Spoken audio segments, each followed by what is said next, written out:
Buenas tardes, bienvenidos a Historia Americana General Preindependiente.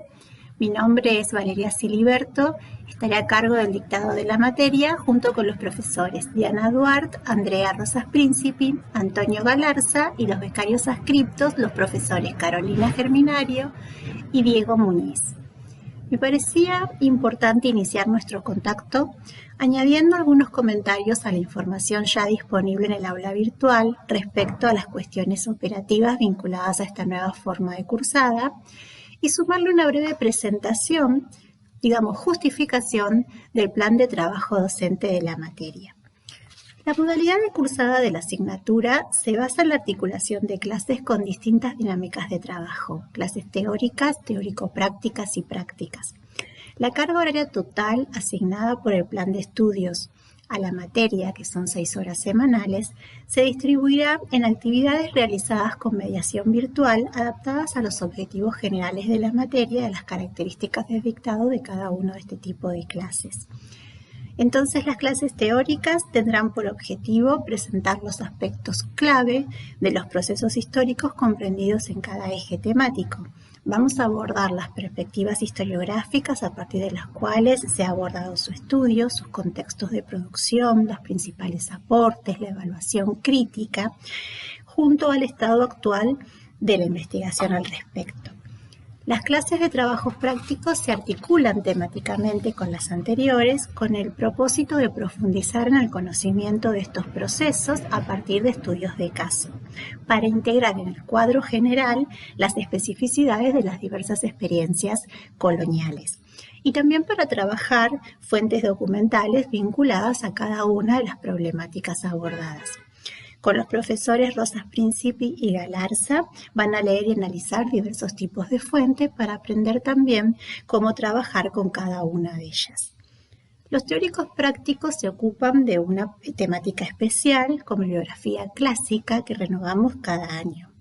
Este cuatrimestre la profesora Duarte trabajará con ustedes algunos aspectos económicos que consideramos nodulares en el desarrollo de las sociedades agrarias americanas, con varios objetivos. Uno es ampliar el análisis de los contenidos incluidos en el eje 3 vinculados al mundo rural. La idea es abordar los procesos de la América española y portuguesa, integrando la diversidad del Caribe y de los espacios vinculados al Pacífico, y hacerlo introduciendo también los procesos propios de otras colonizaciones del territorio y de las sociedades americanas, en particular la experiencia británica, francesa y holandesa. Lo haremos desde una perspectiva comparada y conectada, y así sumamos dinámicas que en los otros encuentros, que van a estar más focalizados en las áreas nodales del Imperio Hispano y lusoamericano, quedan un poco desentendidos. Es decir, se van a trabajar temas que cronológicamente se articulan con los procesos que vamos a abordar en los teóricos y en los prácticos, pero de manera complementaria. Como esta parte cuenta con bibliografía y fuentes documentales específicas que se va ajustando a medida que avancemos en el desarrollo de la cursada, todavía este material no está disponible en el aula virtual, pero lo sumaremos junto con el cronograma de lecturas cuando informemos la fecha de inicio de esta parte especial. ¿Cuál es nuestro objetivo? ¿Qué pretendemos con esta dinámica de cursada? Que en cada semana reflexionemos a partir de distinta bibliografía y recursos sobre un mismo problema o aspecto de los procesos históricos que vamos a trabajar. Siempre desde una mirada que integre las cuestiones historiográficas, que es la herramienta con la que contamos para realizar una lectura crítica de los textos. Y siempre intentando ensayar esta perspectiva con el trabajo de análisis contextual de fuentes documentales. Respecto a las clases, cabe aclarar que todas las actividades planificadas tendrán un carácter asincrónico, es decir, salvo cambios de último momento que esperamos no tengamos que realizar, no proyectamos clases que impliquen actividades virtuales presenciales. Todas las actividades se publicarán únicamente en la plataforma del aula virtual de la Facultad de Humanidades y estarán disponibles los días martes y miércoles de cada semana. También comentarles que la herramienta Foro del aula virtual está disponible para que ustedes planteen cualquier tipo de consulta sobre las temáticas trabajadas en las distintas clases semanales. Sus consultas sobre los contenidos presentados en estas clases y sobre la bibliografía trabajada serán recuperados en la clase inmediatamente posterior y también respondidos en el mismo espacio de foro cuando consideremos necesario o conveniente hacerlo. Todas las restantes consultas sobre el desarrollo operativo de la cursada las derivamos al correo de la asignatura americanapreindependiente@gmail.com. Respecto a la evaluación, formas de evaluación, regularidades y promoción de la materia, detallamos la modalidad propuesta ajustada a la normativa vigente en el PTD de la materia. Básicamente, lo importante a destacar es que mientras las clases se dicten en modalidad virtual, la regularidad se acreditará con la aprobación de los trabajos prácticos y de los exámenes parciales y o sus recuperatorios. Proponemos dos formas de cursado y de aprobación de la materia. La aprobación con examen final. En este caso, la regularidad de la cursada se alcanzará mediante la aprobación de 2 parciales y o sus recuperatorios con nota mínima 4 y la entrega de 5 trabajos prácticos integradores, 1 por cada eje temático trabajado en el plan de trabajo docente. Según la proporción diferenciada de aprobación de trabajos prácticos establecidas por la resolución de decanato 583, de estos 5 trabajos prácticos integradores, ustedes deberán aprobar un mínimo de 3, equivalente al 60%. La aprobación de la asignatura en forma promocional requiere la aprobación de los 2 exámenes parciales y o sus recuperatorios con nota mínimo promedio 6, la entrega de 5 trabajos prácticos integradores con la aprobación de un mínimo de 3 de ellos y la aprobación de un trabajo escrito elaborado a partir de la bibliografía trabajada en las clases de los trabajos de los teórico-prácticos. Las fechas de entrega prevista de cada uno de estos trabajos la encuentran en el calendario de entregas ya disponible en el aula virtual. Cabe destacar que los parciales van a incluir las lecturas y las fuentes trabajadas en las clases de trabajos prácticos y los capítulos de obras generales o manuales indicados en los teóricos. Las fechas previstas para los parciales, que son para el primer parcial la semana del 12 al 16 de octubre y para el segundo parcial la semana del 23 al 27 de noviembre, ya fueron informadas al departamento para evitar superposiciones con otras materias. Y durante estas semanas de los parciales se suspenden todas las actividades de clases virtuales. Nos detenemos entonces en el plan de trabajo de la materia. De acuerdo con su articulación con las restantes materias del área, la historia americana general precolombina, primero y contemporánea después, los contenidos mínimos requeridos por el plan de estudios comprenden desde la expansión de los mundos ibéricos del siglo XVI hasta las reformas ilustradas del siglo XVIII, centrándose básicamente en la conquista, colonización y múltiples desarrollos de las áreas centrales del mundo colonial hispanoamericano y portugués durante ese lapso temporal. Solo de manera comparativa abordaremos las otras experiencias de conquista y colonización en América, en particular, como les decía, la experiencia británica, francesa y holandesa en América del Norte y en el Caribe. ¿Cuáles son los objetivos principales que proponemos para la asignatura?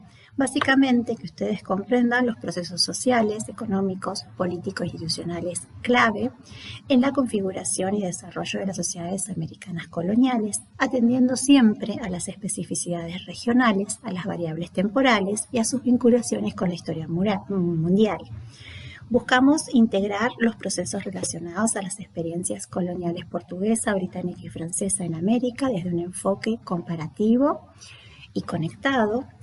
Y nuestra idea es abordar críticamente las perspectivas analíticas y opciones teórico-metodológicas relevantes para el campo de los estudios americanistas coloniales. ¿Qué esperamos? Esperamos que al final de la cursada ustedes cuenten con una noción general de los procesos históricos y actualizada de la producción historiográfica medular para el área y el periodo que les facilite profundizar sus conocimientos mediante nuevas lecturas autónomas. Esperamos alcanzar una articulación de los contenidos históricos e historiográficos trabajados con aquellos correspondientes a las asignaturas vinculadas tanto del área americana como argentina, universal y teórico-metodológica, y pretendemos que se inicien en las problemáticas de la investigación mediante la crítica bibliográfica y el análisis de las fuentes documentales. A lo largo de la cursada, la idea es centrarnos en las cuestiones temáticas clave que a partir de una reflexión sistemática sobre las grandes líneas de los procesos históricos analizados, nos van a permitir entender la unidad y multiplicidad como un rasgo esencial de la historicidad de las sociedades americanas. Desde esta perspectiva, organizamos los contenidos mínimos establecidos en el plan de estudios en 5 ejes temáticos o unidades que recuperan los diferentes aspectos de las experiencias coloniales consideradas en esta diversidad espacial y temporal. Este acercamiento a las temáticas estudiadas a partir de nudos problemáticos supone un programa que no siempre respeta un orden cronológico riguroso en el tratamiento de los temas, pero la idea es favorecer los análisis comparativos e integradores que muestren la complejidad de las sociedades americanas coloniales. Respecto a la bibliografía, ustedes verán que la selección bibliográfica propuesta evita en la medida de lo posible toda superposición con contenidos y bibliografías de la asignatura Historia Argentina General 1, materia que ustedes cursan habitualmente durante el primer cuatrimestre del tercer año de su carrera. Si bien incluimos algunos estudios sobre el Río de la Plata, los textos elegidos van a priorizar el análisis de los procesos claves de las sociedades americanas coloniales, focalizando la atención preferentemente en otras regiones del espacio colonial. Desde la lectura de las obras clásicas de la historiografía americanista del periodo, nos proponemos, por un lado, que finalicen la cursada habiendo leído los autores y las obras que son de referencia historiográfica ineludible para el periodo y para el espacio. Y por otro lado, pretendemos que para que cuando lleguen a Argentina 1 puedan comprender los procesos que van a abordar en la especificidad del virreinato del Río de la Plata y luego de las provincias y del país en su interrelación con las dinámicas latinoamericanas. La bibliografía general indicada para cada eje temático se complementa con una selección de obras generales y de fuentes documentales. Los distintos tipos de fuentes incluidas, relaciones históricas, cartas oficiales, conflictos judiciales, testamentarías, poseen una vinculación directa con los estudios de caso de lectura obligatoria durante la cursada, de modo que también permiten profundizar el análisis de los procesos considerados, aunque ahora pensados desde una perspectiva más orientada a iniciarse en la práctica de la investigación histórica. En los teóricos vamos a orientar la lectura hacia manuales u obras generales de historiadores del campo americanista reconocidos. Y vamos a trabajar una selección de capítulos de cada manual u obra general que serán indicadas en las clases teóricas y que encuentran ya disponible en el aula virtual organizadas en 2 bloques correspondientes a los 2 parciales. Vamos a trabajar una selección atendiendo también a ciertas cuestiones que a veces los títulos de los manuales o de las obras generales no reflejan. Me refiero a cuestiones historiográficas. A ver. Vamos a trabajar fundamentalmente la obra de Garavaglia y Marchena, América Latina, de los orígenes a la independencia, en sus 2 volúmenes correspondientes al periodo. Pero no vamos a hablar a lo largo de la cursada de América Latina, que es una denominación que se aplica a partir del siglo XIX, y vamos a poner el foco en destacar la diversidad de las experiencias coloniales e imperiales en sus diferentes temporalidades y diferencias espaciales. Vamos a trabajar también los 2 tomos de la historia del Nuevo Mundo escrito por Bernard y Serge Grushinsky, particularmente el tomo 1 del descubrimiento de la conquista y el tomo 2 los mestizajes. Vamos así a recuperar el concepto de mestizaje a lo largo de la cursada, pero de ninguna manera vamos a hablar de descubrimiento, dado que este concepto refleja una postura historiográfica etnocéntrica que obviamente vamos a criticar. También vamos a trabajar la historia general de América Latina, varios tomos, publicado por Ediciones UNESCO Trota, comenzando por el tomo 2, El primer contacto, compilado por Franklin Pease y Frank Moya Pons. Tampoco vamos a hablar de contacto porque esto implica pensar la conquista como sociedades en pie de igualdad, desconociendo las diferencias de poder y la conquista propiamente dicha, idea que también vamos a criticar a lo largo de la cursada. Por último, trabajaremos el Brasil portugués con la obra clásica de Lord Harry Schwartz, América Latina en la Edad Moderna, una historia de la América Española y el Brasil coloniales, y la experiencia británica vamos a abordarla a partir de la lectura de un historiador de peso en el área americanista, como es John Eliot, a través de su obra síntesis Imperio del Mundo Atlántico, España y Gran Bretaña en América, 1492-1830, que es una obra que rompe con la visión antigua, tradicional, de pensar las diferentes conquistas basadas en modelos nacionales de colonización. Como adelantábamos, el plan de trabajo docente distribuye los contenidos mínimos en 5 ejes temáticos. El primero, la expansión europea y la conquista de América, aborda desde Europa y la expansión ultramarina, focalizando los mundos ibéricos, el proceso de la conquista española y sus núcleos centrales, Nueva España y Perú, las cuestiones vinculadas a la Iglesia y las primeras formas de evangelización, pero también vamos a abordar la presencia portuguesa en Brasil, cerrando con las visiones historiográficas sobre la conquista. El eje 1 tiene por objetivo principal vincular los procesos económicos, políticos, sociales y culturales de la Europa occidental con las diversas experiencias de conquista en América. Y para lograr este objetivo será central que ustedes conecten las lecturas que hicieron o que en paralelo van a hacer de la historia moderna. El segundo objetivo es reconocer las heterogeneidades de situaciones comprendidas en el proceso de conquista y colonización temprana del territorio americano y a partir de ello reflexionar acerca de los supuestos historiográficos implícitos en las diferentes explicaciones de la conquista.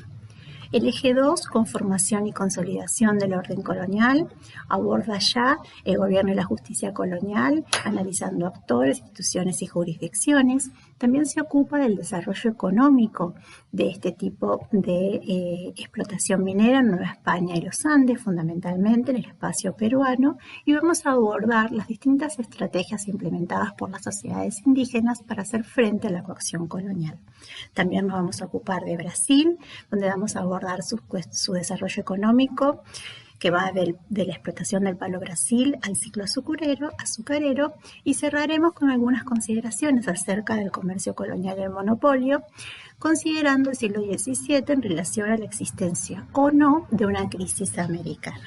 El objetivo principal de este eje temático es abordar el proceso de configuración del gobierno colonial en América, integrando los distintos ámbitos de esta dinámica a partir de la interacción actores sociales, instancias institucionales. Buscamos comprender las respuestas indígenas frente a la dominación colonial como partes de procesos de reconstrucción étnica que llamaremos etnogénesis, y vamos a también cerrar examinando los supuestos historiográficos implícitos en las distintas interpretaciones de la economía americana del siglo XVII. Este último objetivo conecta directamente con los contenidos del eje 3, mundo urbano, mundo rural, ciudades, haciendas, comunidades y plantaciones, en donde vamos a trabajar las ciudades, el cabildo, los vecinos y la plebe, en su articulación con el mundo rural, focalizando en haciendas, ranchos y comunidades indígenas, pero también en las plantaciones e ingenios del Brasil y en las plantaciones del Caribe y de las colonias británicas. También vamos a ocuparnos de los señoríos rurales de Nueva Francia. Los objetivos en este caso van a ser analizar las características y las funciones de los centros urbanos como espacio de interacción socioétnico, cultural, económico y político, pero siempre en interacción o en vinculación con el mundo rural. Y por último, reconstruir una perspectiva historiográfica de la gran propiedad rural alejada de los estereotipos tradicionales, una perspectiva que integre la diversidad derivada de los distintos tipos de colonización, de los actores sociales involucrados y de los contextos productivo-mercantiles regionales.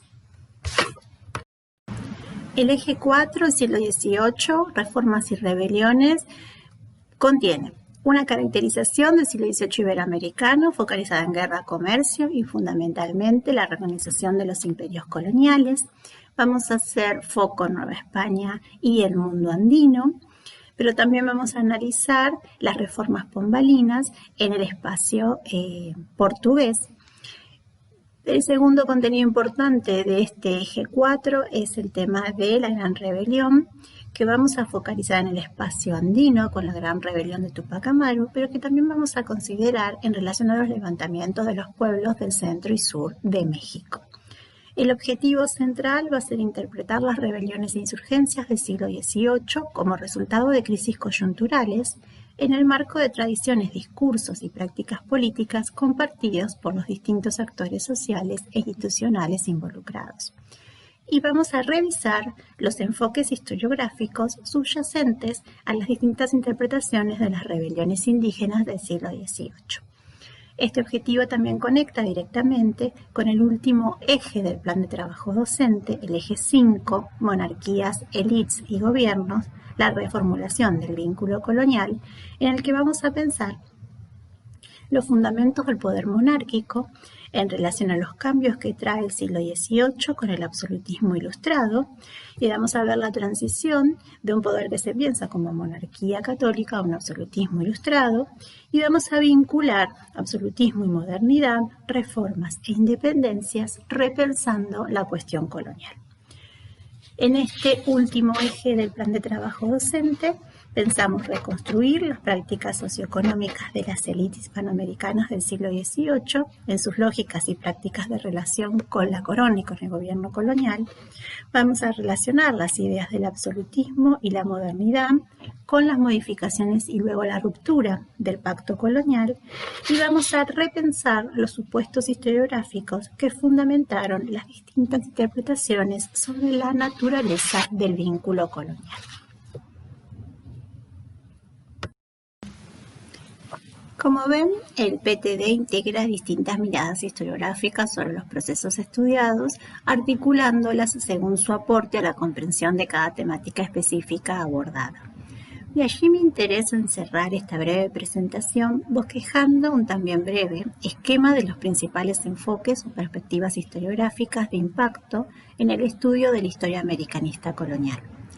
Por supuesto, es solo un esquema incompleto para reflejar el estado de la cuestión del campo, pero que sirve, diría, como un soporte de las principales lecturas que haremos a lo largo del cuatrimestre y que iremos enriqueciendo a medida que analicemos cada una de las mismas. Entonces, podríamos decir que hasta la década de 1950 predomina en el campo del estudio americanista un enfoque que vamos a llamar tradicional. Se trataba de historias coloniales encerradas en fronteras nacionales. Se analizaba el periodo desde las formas estatales construidas a lo largo del siglo XIX. Y se pensaba así en una Argentina colonial, en un México colonial, en una Colombia colonial, y siempre desde perspectivas atadas a los intereses y procesos de la metrópoli. Se ponía el acento en lo institucional, en lo normativo. Los estudios reconstruían, por ejemplo, las estructuras administrativas desde archivos europeos, entre los cuales el principal era el Archivo General de Indias, situado en Sevilla. La renovación historiográfica se produce hacia 1960 y es producto de la confluencia de los aportes de Annals y del marxismo británico. La escala de los estudios se modifica, pasa ahora a ser regional, se valorizan los archivos locales, se analizan sobre todo los procesos socioeconómicos y se comienza a pensar los mecanismos propiamente americanos de estos desarrollos. Se focaliza en la sociedad y se recupera sobre todo la voz de los vencidos, los indígenas, gracias a los aportes de la antropología histórica o la etnohistoria. En los años 80 vemos nuevamente una modificación, un cambio. Hay un vuelco del interés hacia lo político de la mano de la renovación de la historia política. Desde estas perspectivas se va a pensar la cuestión indígena en relación a los juegos de poder colonial. Y los indígenas ya no van a ser los vencidos, ya no serán los actores pasivos de la dominación, sino que se va a rescatar la agencia de estos actores, se van a estudiar sus estrategias y resistencias. La recuperación de las historias locales condujo en este marco a una profundización del diálogo entre historia y antropología a partir de estudios de mediana y larga duración de las comunidades indígenas. Desde un punto de vista historiográfico, simplificamos diciendo que el auge de la historia política sirvió para canalizar influencias originadas en distintas perspectivas. En primer lugar, la mirada que vincula los cambios y el funcionamiento de los sistemas políticos con los procesos de cambio sociocultural en el análisis de sociedades de antiguo régimen. Estoy pensando en la producción en torno al bicentenario de la Revolución Francesa, estudios todos nucleados en torno a un concepto clave como es el de cultura política. Sumamos a esta perspectiva el auge de la microhistoria, los estudios sobre la economía moral y los usos populares de la ley, los repertorios de acción colectivo y las formas cotidianas de resistencia a la autoridad de los grupos subalternos. Estoy pensando en las obras de historiadores como E.P. Thompson, Scott, Tinney. También las investigaciones de Ranajit Guha, Amin y otros miembros de la Escuela Hindú de los Estudios Subalternos con sus estudios o análisis semióticos de las protestas urbanas y rurales y el análisis textual de los distintos tipos de representación de la élite. El grupo de estudios subalternos o colectivo de estudios subalternos es un grupo de historiadores del sur de Asia fundado por Guha, que se ocupa del estudio de las sociedades postcoloniales y postimperiales a nivel mundial. El término subalterno en este contexto fue retomado de los trabajos de Antonio Gramsci, refiriéndose a los grupos excluidos de las sociedades a un menor rango debido a su etnia, clase social, género, religión, etc. A partir de Marx, obviamente, Gramsci reformula el concepto subalterno en lugar de propone el concepto subalterno en lugar de proletario en sus cuadernos desde la cárcel. Esta historiografía sobre Asia e India va a ser propia este concepto para hacer crítica y oponerse a los discursos históricos hechos bajo nociones eurocéntricas y prejuiciosas de las élites nacionales y extranjeras que escribieron estas historias. Se trata de trabajos relativos a las teorías críticas postcoloniales y al cuestionamiento de versiones surgidas a partir del eurocentrismo, que estos historiadores van a buscar crear una historiografía alterna al discurso dominante sobre la historia de la India, hecha en mayor medida por historiadores occidentales. Su mirada, entonces, se basa en estas teorías postcoloniales que llevaron a ir más allá de los aspectos políticos institucionales y socioeconómicos de la dominación y la resistencia. Las llamadas teorías postcoloniales surgen durante los años 80 en Inglaterra y los Estados Unidos. Las pautas centrales de estas teorías fueron definidas por el teórico palestino Edward Said, quien en su libro Orientalismo, publicado en 1978, inicia toda una genealogía de los saberes europeos sobre el otro, mostrando los vínculos entre ciencias humanas e imperialismo. Este es el camino que siguen estos académicos indios, no solo indios, sino también latinoamericanos, que desarrollan su trayectoria académica en los medios de Estados Unidos, como por ejemplo Walter Mignolo. Las teorías postcoloniales tuvieron una amplia aceptación en los Estados Unidos, sobre todo en el campo de la antropología, la etnohistoria, la historia y la literatura. En su acepción discursiva, el postcolonialismo hace referencia a las literaturas producidas en los territorios ocupados durante el periodo colonial, o bien a las prácticas discursivas contrahegemónicas que lograron quebrantar o desplazar los saberes utilizados por Europa para legitimar su dominio. Estos fenómenos comenzaron a ser situados en contextos más amplios de construcción de la alteridad y de los modos de conocimiento y representación propios del colonialismo europeo. El estudio de las maneras en cómo los pueblos nativos se reapropiaron del significado de las instituciones políticas, económicas, culturales o religiosas llevó también a cuestionar imágenes binarias de los procesos de construcción de las identidades sociales. Es en los años 1990, cuando se suma a todo esto las contribuciones de la historia cultural francesa y la historia intelectual británica, para poner en primer plano cuestiones vinculadas a las representaciones, los discursos, las identidades, los imaginarios y todo el mundo simbólico que hizo posible y sostuvo la dominación colonial. Durante las últimas décadas, estas perspectivas de base interdisciplinaria han sido enriquecidas con nuevas aproximaciones metodológicas vinculadas a la denominada historias conectadas, historia mundial, historia global o historia imperial. Son trabajos que buscan superar los límites de la vieja historia comparada, delineando propuestas más atentas a la circulación en el espacio de los hombres, objetos, conceptos. La expresión historia conectada fue propuesta por Subramayam, un historiador indio, en su crítica a la historia historiográfica europea sobre su país. Subramayam plantea que la historia de Eurasia moderna y de los otros espacios de colonización occidental no pueden seguir siendo vistos como mero producto de Europa. Propone que sean entendidas en sus conexiones con Europa y con otras partes del mundo, sin que se establezca en esta conexión polos dominantes, es decir, uno dominante y otro subordinado. Las historias, destaca Subramayam, son múltiples, plurales, están conectadas entre sí y se comunican. Un historiador que hace suyo estos planteos es Serge Grusinski, quien critica la historia comparada por eurocéntrica. Grusinski considera que la historia comparada refuerza en el caso de América Latina la visión eurocéntrica con sus perspectivas dualistas, Occidente y otros, españoles e indios, vencedores y vencidos. Se trataría siempre de un análisis de la alteridad del otro, que no escapa a las explicaciones basadas en la oposición metrópoli-colonia de la visión tradicional o centro-periferia de las visiones dominantes en la década del 70.